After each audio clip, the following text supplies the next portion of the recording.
పేదలకు ఇల్లు కేటాయించేందుకు పనులు వేగవంతం చేసింది తెలంగాణ ప్రభుత్వం. రాష్ట్ర వ్యాప్తంగా నిర్మాణం చివరి దశకు చేరుకున్న డబుల్ బెడ్రూమ్ ఇళ్లను సాధ్యమైనంత త్వరగా పూర్తి చేసి లబ్ధిదారులకు అందజేయాలని ప్రభుత్వం నిర్ణయించింది. ఈ పనులకు ప్రత్యేకంగా నిధులు రిలీజ్ చేసి పూర్తి చేయాలని అధికారులను ఆదేశించింది. దీంతో జిల్లాల్లో చివరి దశకు చేరుకున్న పనులు శరవేగంగా జరుగుతున్నాయి. ఈ ఇండ్లను లబ్ధిదారులకు పంచితే ఇందిరమ్మ ఇండ్లపై కొంత భారం తగ్గుతుందని ప్రభుత్వం భావిస్తోంది. దీంతో మొదటిగా వాటిపై దృష్టి సారించింది.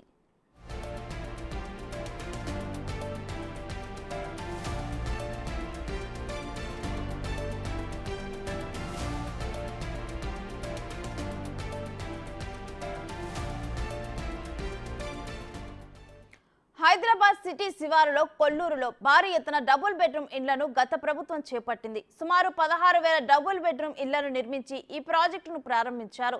వీటిని లబ్ధిదారులకు అందజేసిన కరెంటు, నీటి సరఫరా అంశంలో జలమండలి, జీహెచ్ఎంసీ, విద్యుత్ శాఖ మధ్య నిధులు మంజూరులో వివాదం నెలకొంది. దీంతో అక్కడ పనులు జరగక డబుల్ బెడ్రూమ్ ఇళ్లలో ఉండటానికి లబ్ధిదారులు ముందుకు రావటం లేదు. కాంగ్రెస్ ప్రభుత్వం ఇప్పుడు వాటిని త్వరితగతిన పూర్తి చేసి ఇవ్వాలని పనులకు నిధులను మంజూరు చేసింది.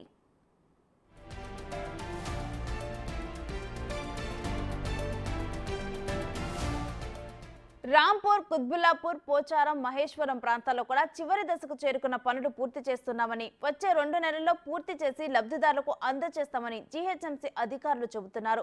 జగిత్యాల మున్సిపాలిటీలో గత ప్రభుత్వ హయాంలో రాష్ట్ర వ్యాప్తంగా 4,520 ఇండ్లు మంజూరయ్యాయి. అయితే ఇళ్ల నిర్మాణం పూర్తయిన నిధుల కొరతతో 2 ఏళ్లుగా drainage, septic tank, water tank, వివిధ అభివృద్ధి పనులు నిలిచిపోయాయి. ఇక వసతులు లేక లబ్ధిదారులు ఇబ్బంది పడుతున్నారు. వీటిలో 3,722 ఇళ్లను లబ్ధిదారులకు కేటాయించగా మిగతా ఇళ్లు అప్పగించేందుకు లబ్ధిదారుల ఎంపిక చేపట్టాల్సి ఉంది.